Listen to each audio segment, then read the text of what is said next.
ndonjë sfidë emocionale ke pas gjatë kohës, mund të kesh pas ndonjë pjesë që nuk të duhesh të dalë shumë nga vetja dhe ndonjë sfidë.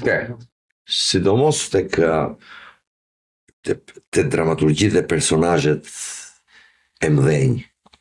Domethënë ka dramaturg të cilët i flasin kohë, po them Shakespeare ose Çehovi.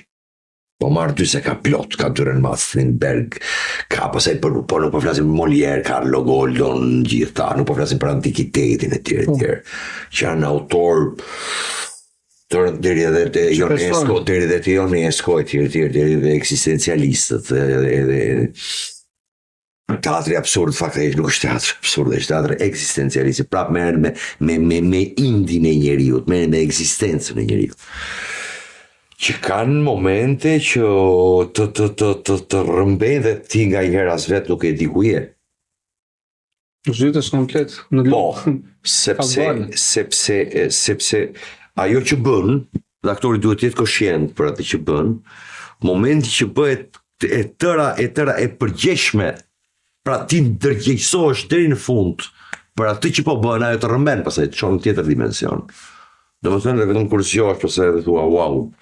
Ku jam? Ajo që mund të, jo se humbet konsciencën, se je i qartë, po të rrëmben edhe ajo që quhet muzë, që quhet frymëzim. Nuk është fjala e saktë frymëzim. Muza, kur të rrëmben ajo perëndia, kur të rrëmben fata e krijimit dhe ti je koshient, por nuk je i kthjellët. E di çfarë po bën, po të rrëmben dhe të çon në një nivel që ti e ke çik vështirë ta kujtosh më mbrapa. Pra ikën diku. Ajo është një mrekulli pastaj, ajo është orgazma profesionale.